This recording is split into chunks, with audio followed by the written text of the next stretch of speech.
Dare great things for Christ.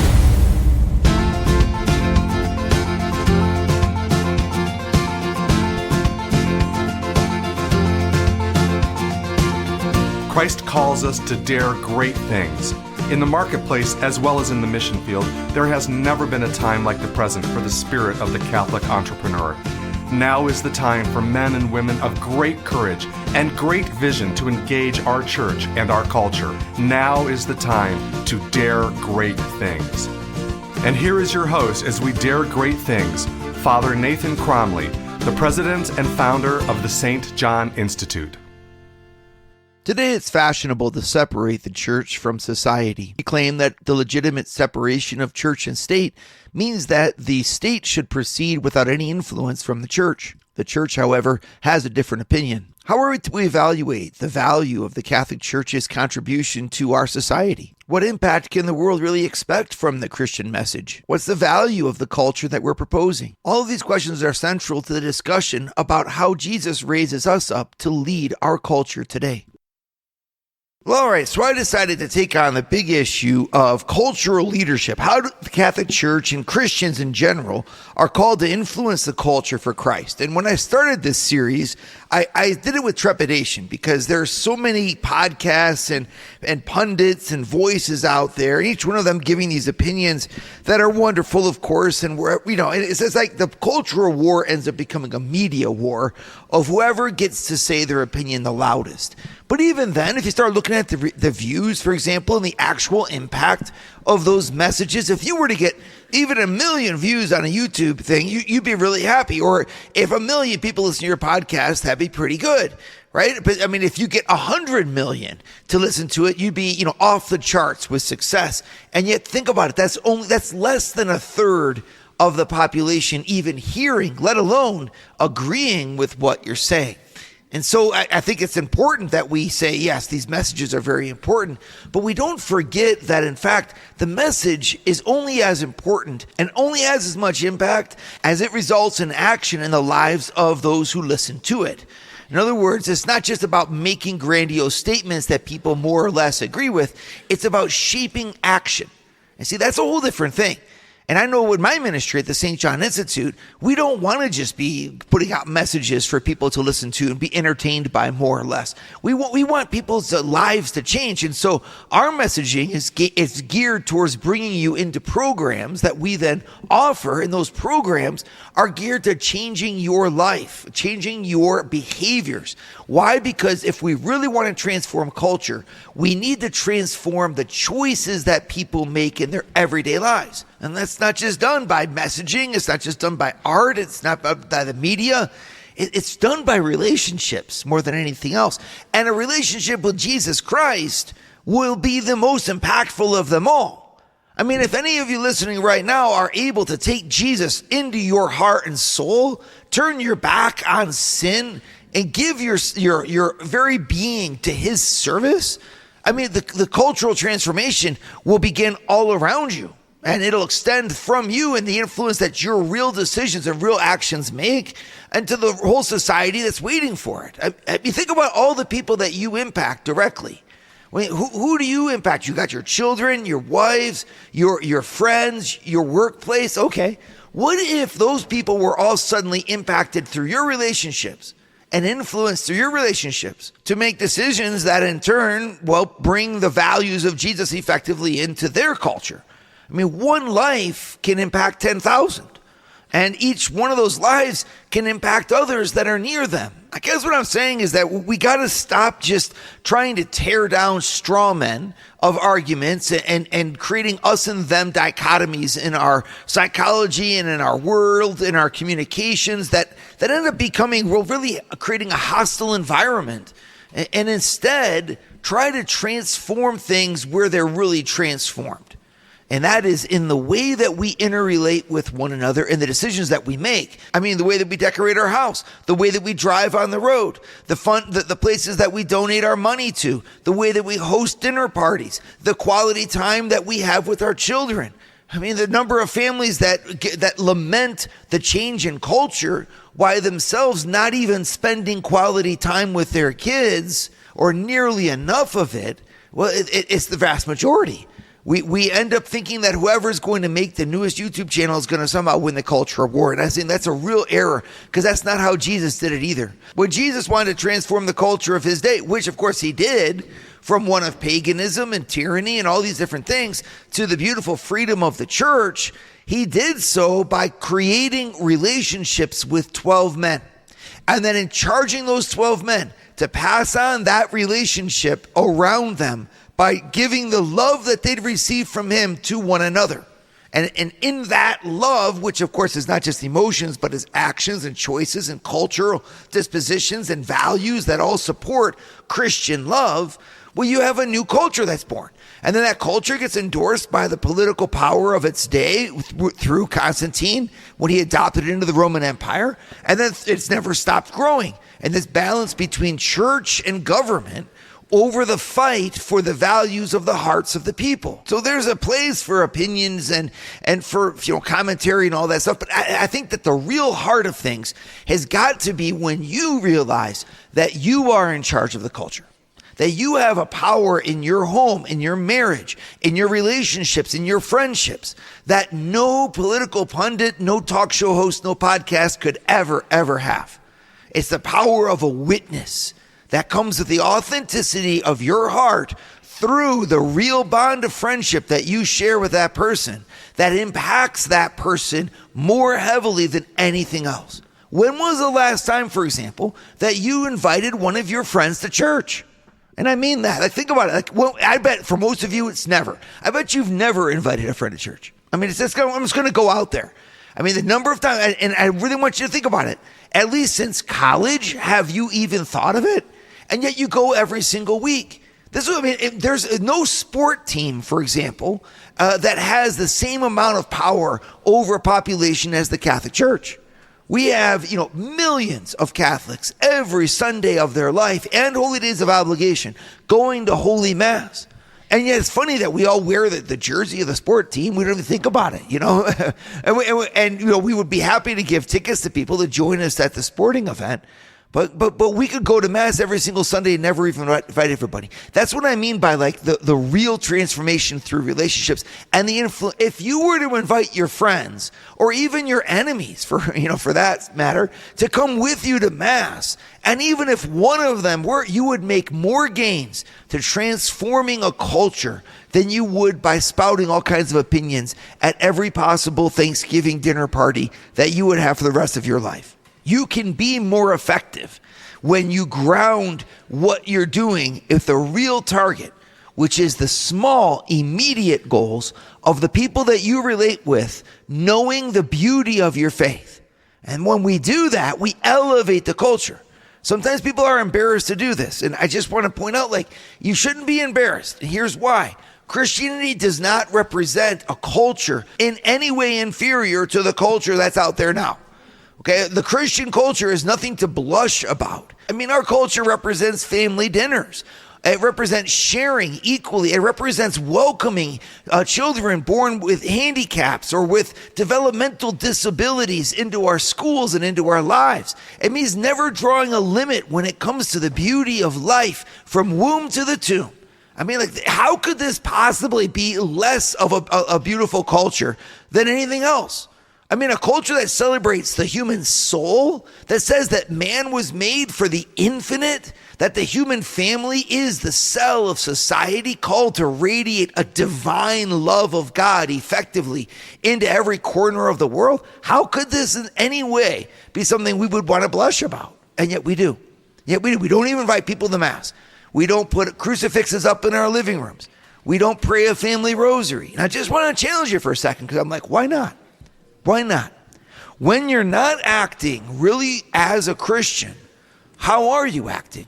I mean, you're acting in somebody's style. It might just be the style that's fashionable in the world today. I mean, there's nothing wrong with it. I mean, we need to be stylish. We need to also fit in. I get it. But is there any spot where we take the world as it is and we breathe the beautiful breath of the Holy Spirit upon it? Something new that we could also share with our friends and with our neighbors that brings a different perspective. I think this is really where our mission gets real, and it's the mission that Jesus sent us to accomplish. Would you like to hear more from Father Nathan? Join the St. John Leadership Network and receive a 2-minute glance at the gospel every Sunday morning right to your phone. To learn more, go to www.stjohnleadershipnetwork.org/member and join for free today. When we talk about evangelizing a culture, let's be real clear about what we mean. And sometimes the best way to talk about what we mean is to say what we don't mean, okay? What we don't mean is a condemnation of the culture. I mean, you might have to say things as they are, put things in their right place, yes or no, black and white about certain things, but that always needs to be within the perspective of a dialogue around how that culture was trying, in fact, to express something good and something even holy in a way that was wrong or that was off-putting or that would, missed the point, but that had this foundational intention. And it's important to get in touch with that because on the one hand, we can slice and dice ideas all day long. And I can admit as a Catholic priest, this is something Catholic priests tend to be really good at. We tend to be really good at taking ideas and then just knocking them all around. But we forget that, in fact, people seldom encounter ideas in such abstract purity. In fact, most of the time, those ideas that we like to, in fact, dismiss are held by our friends, our relatives, by people that we love in ways that are confused, intermingled with emotions and senses of identity, and other things that make a purely abstract dissection of an idea almost an injustice to the truth of the idea as it's held by someone that we hold dear. And because of that, the dialogue of a lot of us Christians who are talking about culture falls on deaf ears, because we just sound judgmental. And of course, it's the same way if opinions come from non-Christian sources. They can sound haughty, dismissive, they can sound arrogant, right? Anytime you take a truth and you abstract it out from the reality of the people that hold it with mixed levels of understanding, with different intentions expressed, you end up making yourself and your commentary something that is harsher than the reality will allow. And what happens when that's the case? What happens is that then when you end up criticizing that position, you sound like you're rejecting a person. And people who love other people and love the people that you sound like you're rejecting will then respond, not intellectually, but viscerally and emotionally. And we get nowhere. So there's definitely a place for academic discussion and for abstract, dealing with thoughts. But in the dialogue of an actual evangelist, you need to always remain constant with the human heart of the person that you're talking about or the group that you're talking about. Because that group, that heart, that community is never just holding an abstract idea. They hold it within the context of values. Values that are good in and of themselves. That you could then say are misguided, misordered, miscalculated. Okay, you might say all kinds of things. But you need to first of all recognize that they are values. And then in the context of those values, you're able to speak about truth as they see it. Empathy for your listener is not just important for sales. Okay, you need to have it if you're going to sell anything. You need to have it if you're going to fundraise. You need to have it if you're going to manage a person. And you also need to have it if you're going to effectively bring the gospel into a group of people who are acting in a way antithetical to it. I don't have, in other words, enemies of the gospel.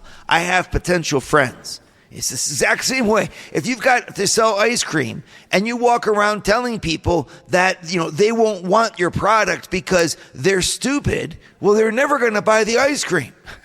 The very first thing you need to do if you want to sell ice cream is look at everybody from the angle of how they need that ice cream and how you can present that ice cream to them in a way that's going to meet their needs. It's called Sales 101, and that messaging is at the heart of our evangelization.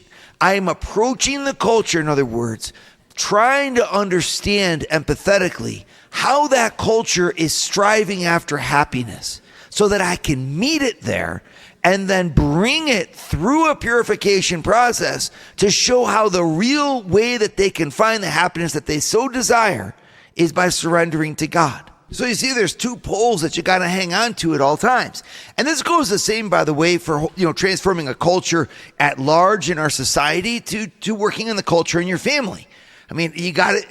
Why are my kids acting this way? What is my teenager trying to discover? You could ask them that question, and of course, they'll never know. They'll never tell you. But if you listen through their body language, listen through what they spend their time with, listen to their questions, read their poetry, try to understand their music from the inside, you're going to see what they're looking for.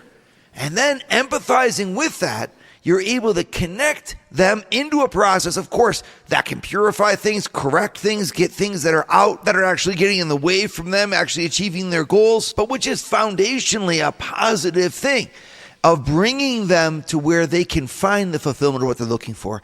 And of course, we know that that's in Jesus Christ and in the gospel. And we're confident of that. And that's the other pull that we got to constantly keep our hand on. And that's that our confidence that God and the Christian message is a positive message to heal, to bless, and to uplift our world.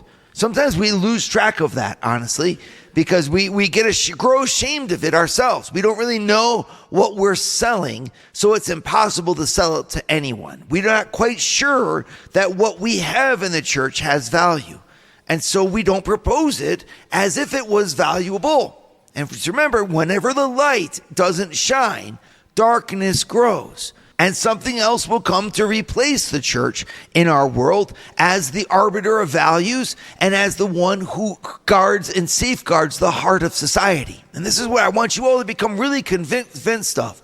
When you say that you're a Christian, you are not saying that you don't belong to the world, but you're also not saying that somehow the world's understanding of itself doesn't need you.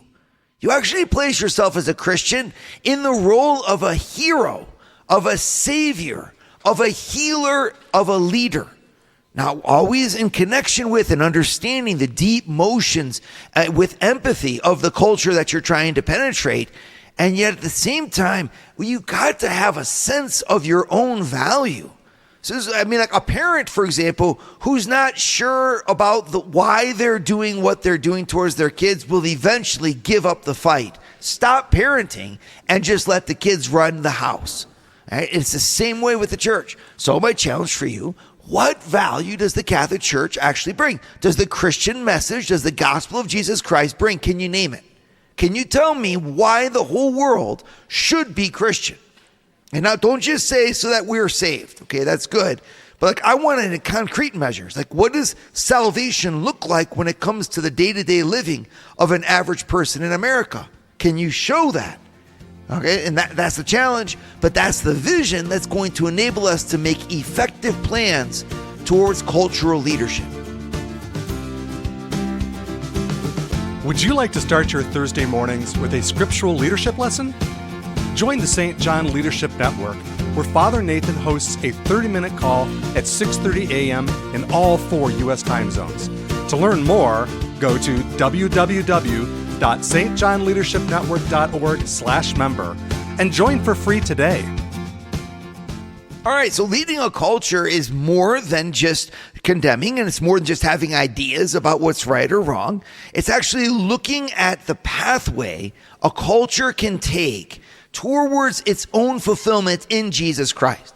And so the very first thing I've got to become really convicted of in my heart is having a real concrete vision for how Jesus Christ really represents a positive change that I need to propose to the culture I'm trying to communicate with. Right? So what does that look like? How does the message of Jesus literally transform lives? Well, here I just want to give you some insight because as a Catholic priest, I've got a lot of insight on this question, okay? And remember this, the cell of all of society is the family. It's not the individual's heart or individual's freedom, because that individual heart and freedom comes from a family.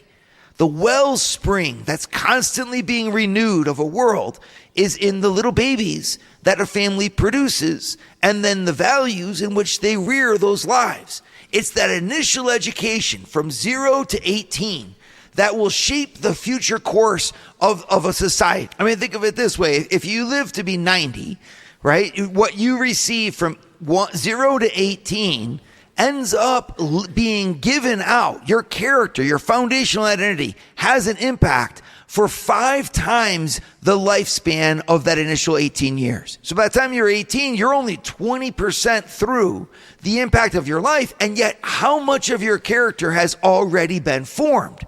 I mean, nearly everything. You have your roots, you have your understanding of yourself, your basic philosophy of life. You've incorporated the world around you into a world within you that be governed by an inner law, so that your choices are already being made according to a value system that comes. Where are you from 0 to 18? You're in your family.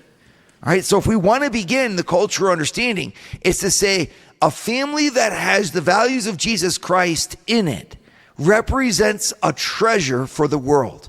Here are 3 reasons why. Number 1, according to the values of Jesus Christ, every individual in the family is absolutely unique, irreplaceable, and of inestimable value. This means that I can never act as if a single person in the family didn't contribute in an infinitely beautiful way to the value of the identity of the family as a whole.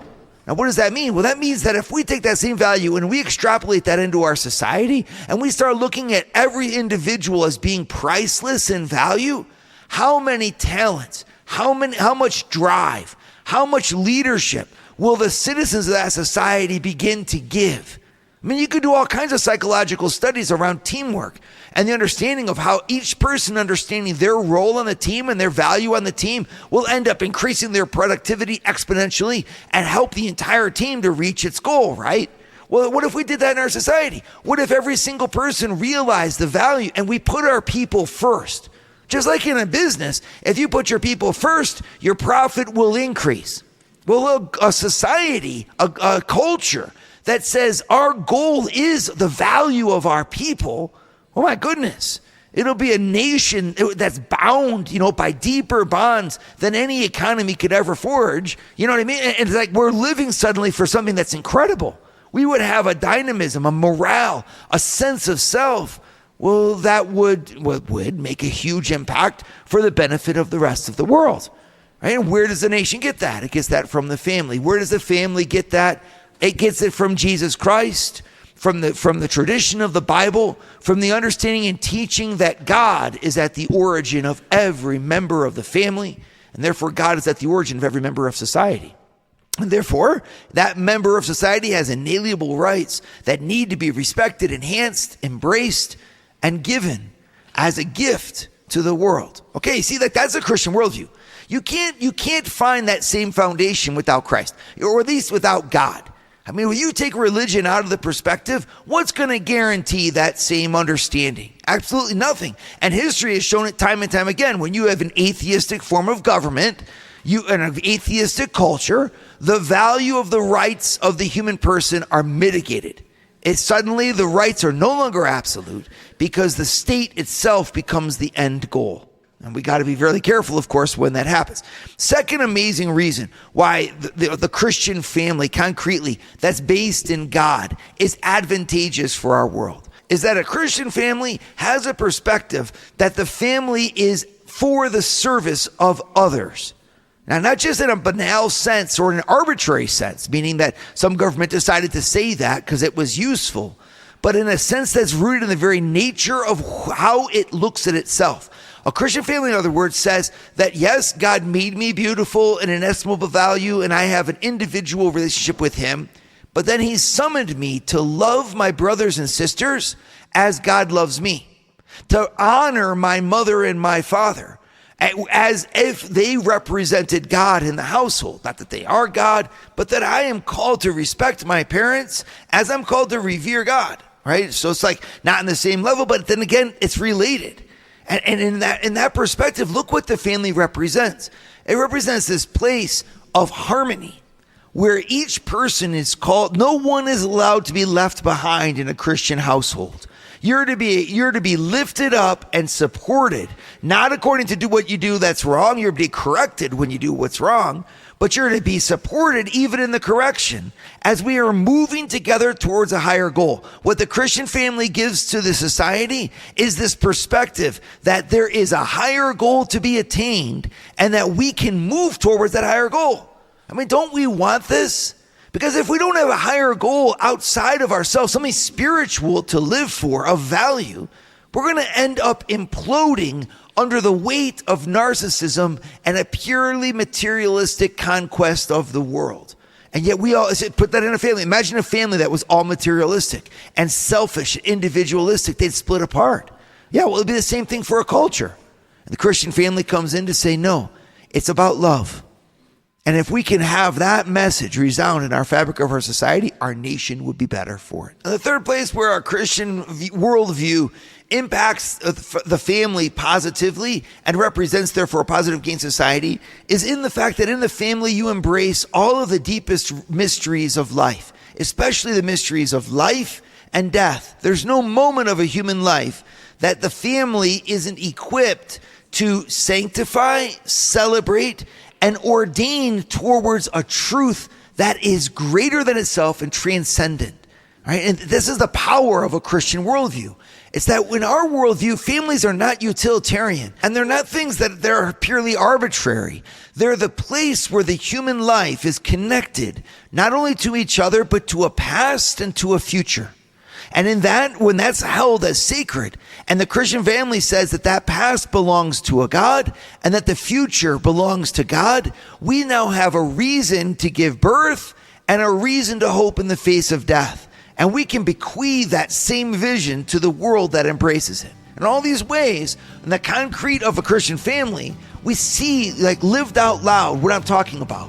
There is nothing to blush about a Christian culture. On the contrary, the Christian culture is a cause for boasting, and we need to propose it positively as a contributing element to the world that we wish to create and live in for the future. Dare great things for Christ. Share your feedback with Father Nathan. Send us an email at communications@stjohninstitute.org. That's communications@stjohninstitute.org. And visit www.stjohninstitute.org and sign up for our newsletter to receive updates from Father Nathan.